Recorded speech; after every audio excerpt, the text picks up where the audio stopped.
To you, city of Johannesburg. The time is exactly 37 minutes before 8 o'clock, and you are tuned in to UJFM 95.4 beats of intellectual swag. My name is Linda Khumalo, your show host on the General Public Affair, keeping you company all the way till the hour 8. And the burning question this evening: what does it mean being African, or what is Africa or African?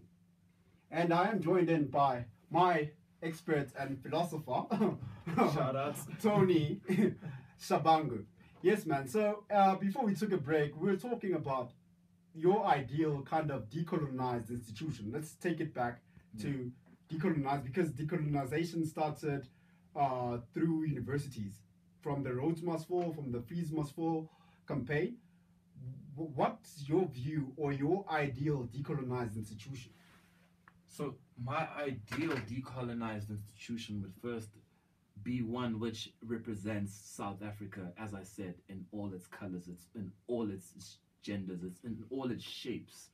And secondly, it would be one which is informed by a more African way of life rather than something which is non-African. So the text, anything, content, the way we teach, the way we learn, the way we understand how another person is viewed, all of that needs to be under the umbrella of things like Ubuntu and being able to live amongst one another. And then I'd like to ask, decolonization, when it comes to linguistics, yes, languages, basically, we're communicating right now in a language of, I can say, colonial masters, or a colonial language. How do we start decolonizing in terms of language? Do you think decolonization is going to go to the extent of even providing education in your African indigenous languages?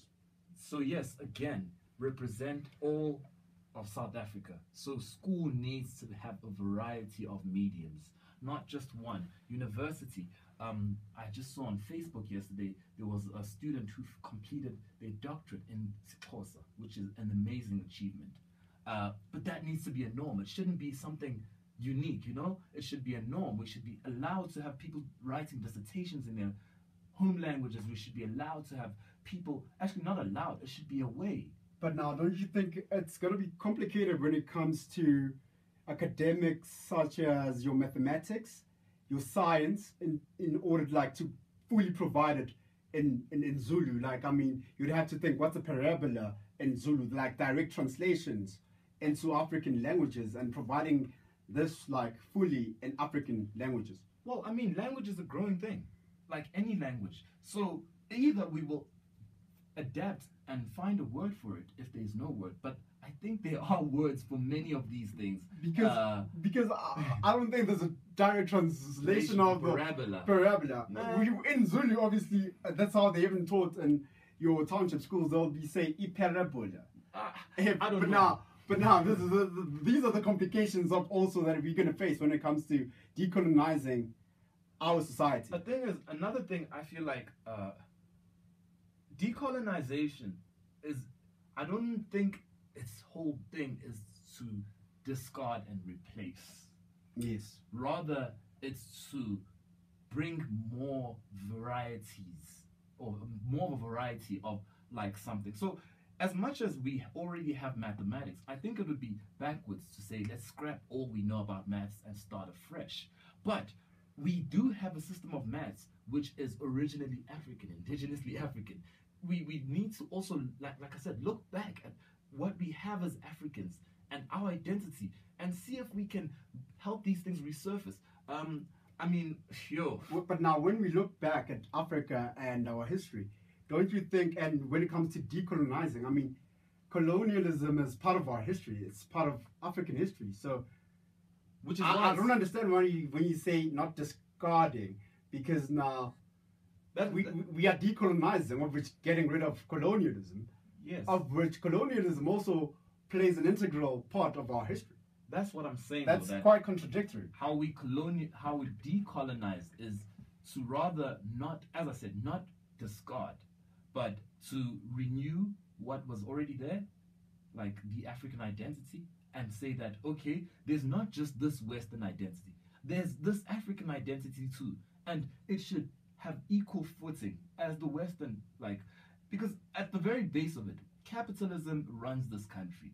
We can't take that out and say we're going to start South Africa or Africa from scratch. That would be a very difficult project in its own. But I think we should work within the parameters of what we have and see if some things can be better, can be left, and some things can be replaced. But the point is to illuminate that it's a rainbow, not just one color.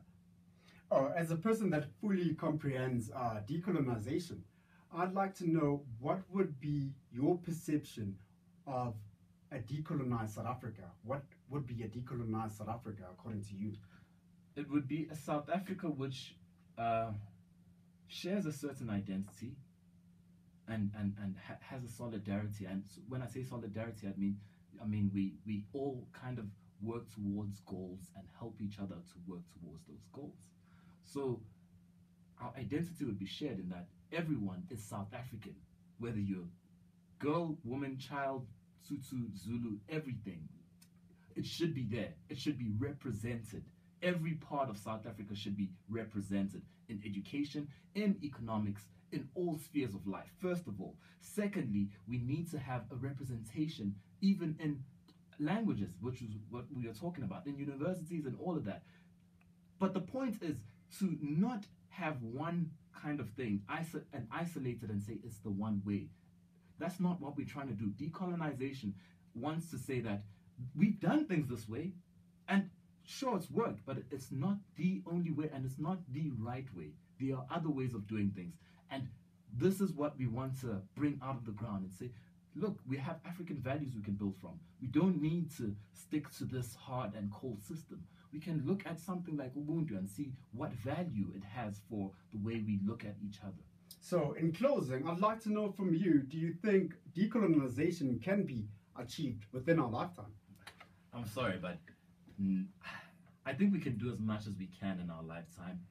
It's a very, very big project because, man, how many years of colonialism have we faced? And to undo that, we probably need 2 times or 3 times the amount of time. But I'm not saying that it's a pointless exercise. It is one which is necessary at this point. Everyone who considers himself African should be involved in some sort of decolonizing project. Okay, so I guess that's it from African Insights for this evening. But the conversations do carry on social media, on Twitter at UJFM, at Smevzint, or hashtag The General Public Affair, hashtag African Insights. And next week we are carrying on with the conversation, but we're going to be looking at a different aspect of African Insights. So do join in. But for now, that's it for me. So who's going to be joining me next week? Mr. Ketu Klaba. Another expert. He's really well versed in identity and issues of identity. So he's going to come in and share some of his knowledge with you. So it's going to be an interesting chat. Thank you very much for joining me, Mr. Shabangu. It was a really, really, really nice conversation that we had. It's been a and pleasure. I'm looking forward to having you in studio again sometime soon. All right. Thank you very much. That's it from the African Insight. But let's take a music break just for a few minutes while you bring those tweets coming in, because it's almost time for us to jump into the general public affair of the evening, where we get into our entrepreneurial issues. And I am joined in, as you know, as per tradition, by Umbegazeli, Nosbusiso, the classic generation team. But for now, good music, good vibes coming your way.